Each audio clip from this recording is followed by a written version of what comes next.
enough of the housekeeping. So let's get started with Dollarama earnings. I think they had a pretty good earnings report, Yeah. right? Yeah, Yeah. I think they're up 11 or 12%. Yeah, 11% this morning on another really good quarter. They're putting together, I mean, we're talking like 2 or 3 years now of very good quarters. They had revenue increase by 8%, earnings by 27%. And earnings also came in well ahead of expectations. I think they were expected to earn like 83 cents a share, and they came in at 97. I think a bit of that was due to the sale, some one-time gains on investments, but I believe even after that, earnings would have come in like well ahead of expectations. They increased comparable sales by 4.9%. So this is a decline from the 5.6% it reported last year. However, the slowing number isn't really all that much of a concern. I actually think it's still pretty bullish. I mean, the fact that the company could continue to grow, comparable sales at 5%, considering the pace it's been at over the last while. And you have a chart here of, their comparable sales to their total revenues. And I mean, back in 2023, when we saw that big shift in terms of, the consumer maybe going to those discount stores in an effort to, save money, we're seeing, back in April of 2023, 17% comparable sales growth. So it's really hard. Usually when you see a big surge like this, there's kind of like a leveling out, and the company will kind of struggle to grow over and above those previous comparable sales numbers. But it's still kind of been able to do it over the last while, and it kind of seems like it's even ticking back upwards over the last few quarters. They they're ahead of their pace in terms of new store openings. They opened 22 stores on the quarter, but they only expect 70 to 80 on the year. So it's possible that we see stores kind of slow, new store openings slow in the back half of the year, or they're just going to come in over and above their guidance. I mean, even the chart here, you see they had around 1,270 stores back in 2019, and they've jumped up to 1,638 as of It's their crazy, huh? Yeah. yeah, like it's crazy the growth that this company is going through over the last while, and again, a lot of it has been that, well, I mean, inflation, I would say, was the biggest tailwind for this company possible. I mean, because people just, they can't afford stuff at, other retail stores, so they head to Dollarama because it's cheaper. It's Do you, much cheaper. does this include the stores that they have in Latin America, or It would. Yeah, it would? I'm Yeah. pretty Okay. sure it would. Yeah. I know that's a Um, pretty decent growth vector for them. yeah. So yeah. Because they have, yeah, there's 60%. I think they were 50%, and then they bought another 10% chunk. So there's 60% in Dollar City. I would imagine this would include the stores, but it might not, just because, I mean, that's kind of like a separate entity there. So investments made into the company's distribution network are also paying off, because, I mean, margins continue to expand pretty much everywhere. Gross margins increased by 1.1% year over year. EBITDA margins increased by nearly 3%. I had mentioned that the one-time gain on investments that kind of impacted earnings and EBITDA, that positively impacted their margins by 70 basis points. But I mean, a 2.3% bump is still pretty solid. The company's majority stake it took in Dollar City, as I had mentioned, looks to be paying off as well. Its earnings nearly doubled year over year. Dollar City itself saw a 12.6% boost in sales. And I mean, again, the penny pinching, by many consumers is kind of, it's clearly coming to a front here, and it's even continuing. As I had mentioned, I would have figured things would have slowed down. There's only so many, tailwinds you can absorb, but it seems to be continuing, and they do expect a slowing of comparable sales. So they said on the year they expect it to come in at 3 to 4%. So that would be a decent decline from what we've seen over the last 2-3 quarters. But gross margins will continue to expand, and the one thing here is general expenses as a percentage of revenue. They'll come in at 14.2 to 14.7%. So last quarter, like this quarter currently, they came in at 15.3%. So, I mean, they expect a pretty notable improvement there, which should ultimately drive more profitability. The company's leverage ratio has declined from 2.16 to 2.03. This would be their debt to adjusted EBITDA. it hasn't really paid down all that much debt, but its cash on hand has nearly doubled. So that's kind of what has reduced the ratio, because they would take their net debt and compare it to their EBITDA, which would be the debt minus, whatever cash and cash equivalents it has on the balance sheet. And the one thing that's crazy here is the company is now trading at 36x trailing 12-month free cash flow. So to give you an idea, the company has typically traded around 27x over the last decade. So you're talking 33% premium to typical valuations, and it's now trading at 34x expected earnings. And I mean, it just seems very expensive. But again, I said this back in 2023 when it was trading at 35x free cash flow, and it's gone up by 112% since. So, yeah, they're just seeing some gigantic tailwinds here in terms of consumers scaling back spending, plus just increasing overall efficiency. I mean, margins boosting. It has its operating margins are so far ahead of any US based dollar store. It's crazy. Like if I look it up here, Dollarama 24% operating margins, and if we look to Dollar Tree, I believe it is, they're at 9.7%. So you're looking at almost triple the operating margins, which is, I mean, this company is just very good at being very efficient, and it just continues. I didn't get a chance to look at the call because they hadn't posted it yet, but so I was going to pull some comments in there. But I mean, overall, it was, it was a great quarter. Nothing else to say, really.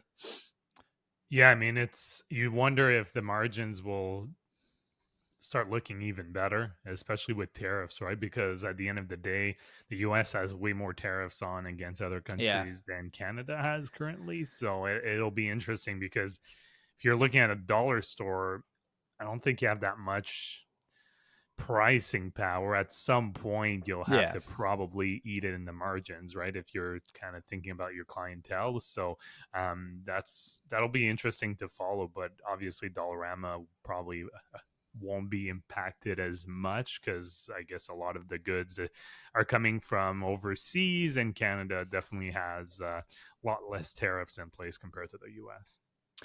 Yeah, like you'll probably see a lot of pressures on the companies south of the border, unless there's a resolution there. But Dollarama largely shouldn't be impacted with that, even in their Latin American side of things. Mm-hmm. So, yeah, it's still a very affordable store. I remember like back in the day, people were kind of complaining about how prices were going up at Dollarama. I don't think Yeah. too many people complain anymore. I remember like when stuff started costing more than a couple bucks, people were like, Yeah. "Oh, People are used to it now. yeah." Yeah. People are used to it now. I mean, the quality is not there. Like I don't shop there very much, but when I have bought, a couple things there, and the quality isn't exactly the best, but it's also like a Yeah. quarter the price, which I mean, people, I think right now with how expensive it is to just live, period, I just don't think people care. No, exactly. And I always remember, and it kind of shows sometimes the disconnect between different income levels. So where I used to live, we moved earlier this year, and there was a new Dollarama that opened, and we were like walking distance from like a main street where you could go and walk, and there's local shops and stuff. And I remember there was like a Facebook post I think they opened it during the pandemic, the Dollarama there, and a bunch of people were like, "Oh, support local, don't buy at Dollarama." And look, I can understand you want to support local, and that's fine if you can afford to do so. But a lot of people just can't afford it. And Costco is a good alternative if you have the means to pay for the membership, transportation too, because a lot of people just don't have a car and are able to drive to a Costco, and that you're willing to buy in bulk. Whereas a Dollarama just offers some smaller quantities at affordable prices for a lot of people who are just trying to make ends meet. It makes a whole lot of sense. So I'll always remember that the disconnect, which I understood that you want to support local shops and buy local, but if you can't afford it, like you're obviously going to go to Dollarama. Yeah, I mean, it's a luxury to shop local when you have the money to do so. But I mean, if times are tight, you're gonna go to a place Mm-hmm. like Dollarama, and that's another thing they're very good at is putting stores in, towns that a lot of large retailers just ignore. Like there's a lot of Dollaramas in like very small towns here in Alberta, and they still do very well. Well, yeah, usually the footprint is much smaller too, right? So it Yeah. makes a whole lot of sense. I mean, it's probably one I regret not buying. Oh yeah, Just severe. because, Yeah. yeah, at the onset of the pandemic, I thought their costs would raise and they'd struggle with margins, but and at some point, people would just not be willing to pay higher prices at Dollarama. But then, I guess in hindsight, 2020, definitely realized that yes, they've increased the cost of quite a bit of their goods, but if you're still cheaper than all the other alternatives, people still go there, right? And that's something I realize. Yeah, that was one of the main issues I kind of thought too, because I remember during COVID they were having a lot of trouble keeping employees, and they were having to like lay out so much cash for, like COVID preventative Yeah, type things, and they were going through a bit of difficulties. But yeah, they've recovered in a huge way. I think it's like almost 4x from 2020, like $50 a share to pretty close to 200 now. yeah, and I guess too, my other concern was always evaluation, but at some Yeah. point, I don't know, maybe just bite the bullet and buy it. But Yeah. no, that's a good overview. We'll move on to a bit more of a premium offering here. So Lululemon. Um, for those following it, you'll notice that they had a pretty big drop. I think the stock was down like Yeah. 20% or so I think when it they finished were like 17% down or something like 17. that. So a pretty big hit to the stock. And the reason is the results themselves were not like that bad. I mean, they weren't great, but they were like pretty okay. There were sections that were good. I'll mention that, but it was definitely the guidance that hit the market. And they kept their revenue guidance for the full year unchanged at 7 to 8%. So that's good. They expect China to grow from between 25 and 30%. They also expect the rest of the world to increase about 20%, but that's where most of the growth is, although Canada is not doing too bad. Um, the earnings guidance, though, is really what I think hit the stock because essentially they reduced the earnings guidance, which means that clearly they're going to be taking a hit on the margin. And the CEO had a very interesting quote on the call. And I think it's very telling of the current state of the consumer in the US. So I quote, "My sense is that the US consumers remain cautious right now and they are being very intentional about their buying decisions." So not great when you're a company like Lululemon that's a bit more of a premium product. They also said that on the call, Lululemon is well positioned to weather the tariffs because they are a highly profitable business with strong margin. Hard to disagree. Lululemon has some of the best margins in the industry, but they also added they'll continue to be prudent on expenses, look to mitigate increases wherever possible with suppliers, and look at having some targeted price increases in their assortment. They're trying to manage short term headwinds, but also focusing on the longer term growth, which clearly is not easy for them to do here. They said on the call that they are making progress on the assortment and that they are seeing good responses from the consumer. They mentioned that they gain market share in both men's and women's athletic wear in the US, but in terms of actual result, this is where I think it's really hurting them. The US is basically stagnating. So the US, for those on Join TCI, you'll see the quarterly sales here.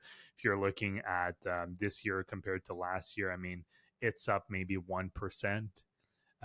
It's basically flat year over year, which is not something you want to see with your largest market. So even though they're growing pretty nicely on the international front with 90% growth there, it's really just 3% for the Americas, and the Americans includes the US and Canada. And honestly, Canada is driving that growth. So it's not usually what you want to hear when you have a segment that includes the US and Canada is driving that growth. It means that it's struggling on the US side. And it's really not that great also when you start looking at comparable sales. So it's down 2% for the Americas and 6% it increased 6% internationally. So having more trouble on the comparable sales as well. On the good side here, they added 3 new stores during the quarter, bringing their store count to 770. They are opening some stores in some new locations internationally as well. And EPS was up 2% to $2.60. So not, I mean, it's I guess a an okay recorder if you kind of forget about the guidance, but still not great for Lululemon. And I think the biggest issue here is I wouldn't be surprised if they downgrade the guidance later this year as well, especially if you see the US consumer starting to cut back on premium clothing like this or just clothing in general.